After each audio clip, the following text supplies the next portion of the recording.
Okej, tukajle boš zdajle videl sam telefon. Kaj pa gledam? Ja, jaz gledam določen video na mojemu telefonu in si vse pridno zapisujem v moj mali notebook. Kaj pa delam? Ja, izobražujem se, učim se. O čem bo pa govoril današnji video? Ja, najprej špica, potem pa kar začnemo.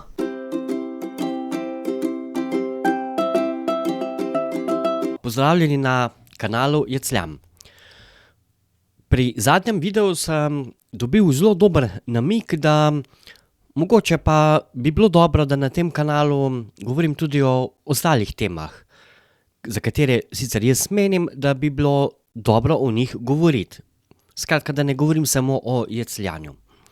Menim, da je to zelo dober predlog in v bodoče se bom tega držal. To seveda ne pomeni, da bom zdaj ukinil teme o jecljanju. Seveda teme o jecljanju bodo še vedno del tega kanala, bo pa posledica tega bo majčkeno drugačna špica od naslednjega videa naprej, ker dejstvo je, da jaz sem že razmišljal, da bi imel sicer neki drug kanal, ki bi govoril o ostalih temah, pa ta kanal, ampak bi bilo konec koncev bi bilo preveč enega skakanja sem ter tja, tako da bom upošteval ta nasvet, ki sem ga dobil, in bom imel ta kanal za različne stvari, tako da bo še zelo zanimivo postalo. Seveda zelo dobra posledica tega za vas, moje sledilce, gledalce, pa je ta, da se bodo tudi malček bolj pogosteje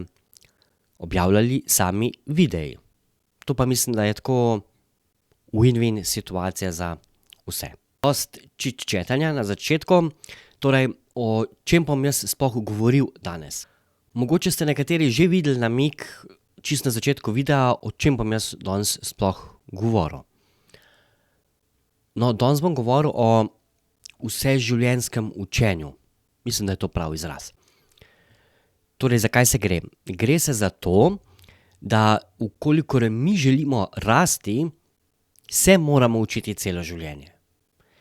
Zdaj, to je spet odvisno čisto od vsakega posameznika posebej. Kaj si želi v življenju, kaj želi izvedeti v življenju, katere stvari ga sploh zanimajo v življenju.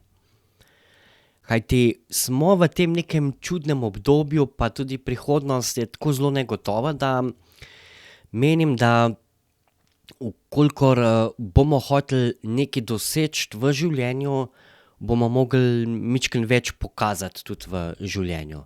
Ali bodisi to na šihtu, ali če imaš neke poslovne ideje, tako kot jih imam tudi jaz, še toliko bolj. Zdaj, mi, ko pridemo v osnovno šolo, nas pač ta neki sistem nekaj uči. Pridemo potem v srednjo šolo, ki nas spet nekaj uči. Tukaj sem jaz tudi sicer zelo zagovornik mnogo katerih ljudi, ki bi spremenili ta sistem. In sicer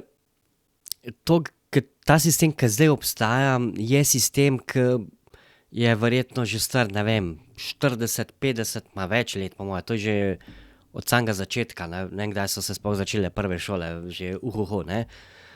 Pač to je neka klasika, ne vem, domači jezik oziroma materni jezik po pravici, je pravilno po slovensko povedano, ne vem, matematika, geografija in tako naprej.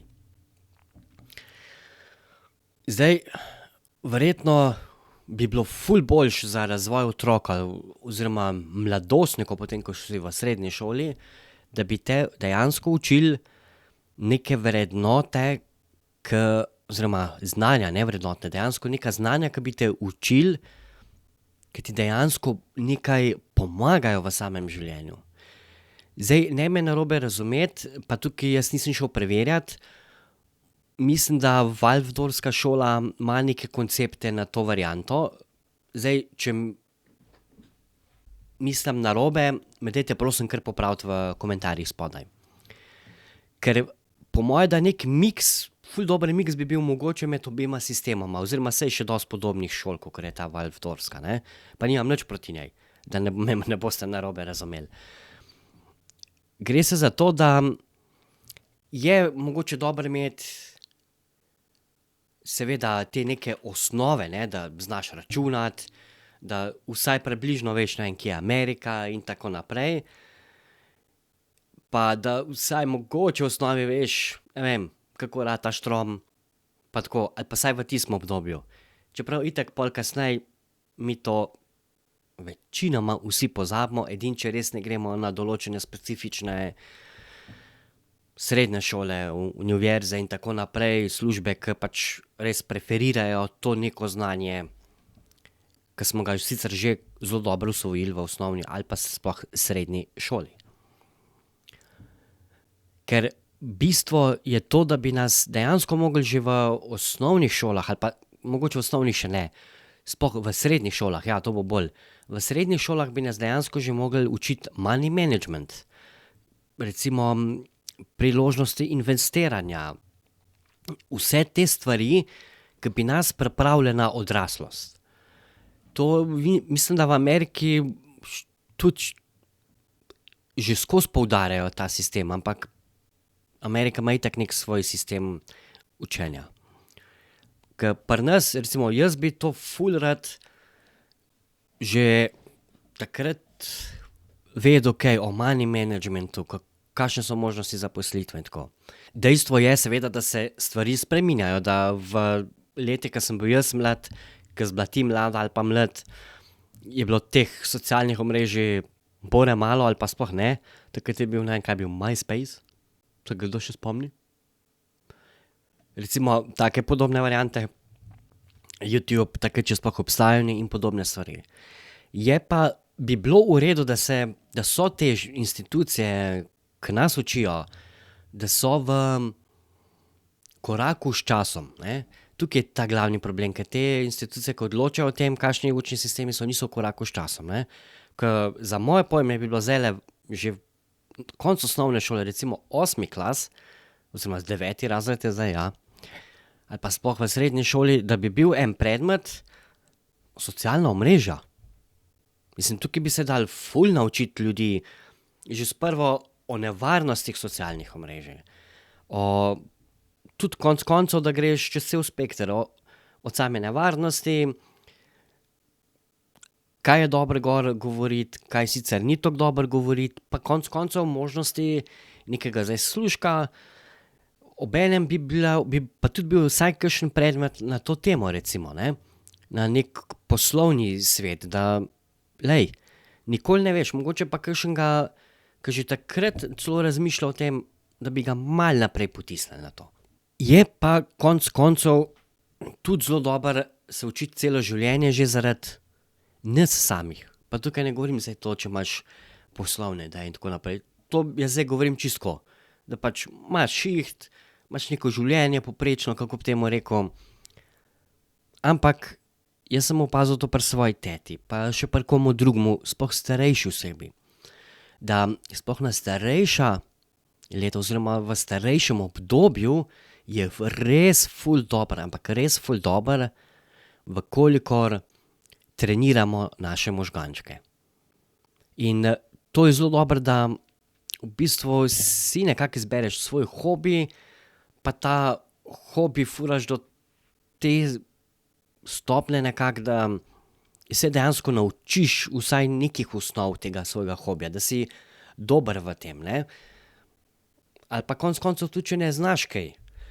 Recimo, če starejši, ta res stara generacija ne zna uporabljati Worda, je to zelo super, recimo ta tretja univerza, ke je zelo dobra ta tretja univerza zdaj, ke jih uči računalniške pismenosti dejansko, ne.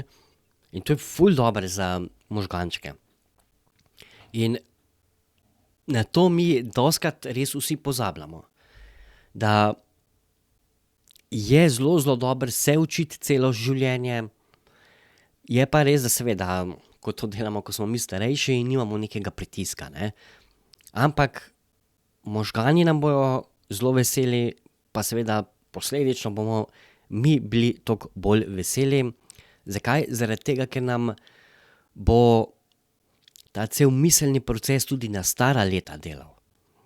ker vsi vemo, starejši smo, več imamo problemov. Upam, da ti je bil ta video danes všeč, da je bilo majčkeno čisto izven vsega, kar ponavadi objavljam na tem kanalu. Če še nisi naročen na ta kanal, daj se naroči, pa lajki video, ker s tem pomagaš samemu algoritmu.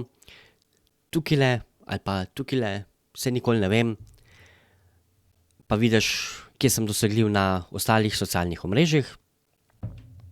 Vidimo se v naslednjem videu.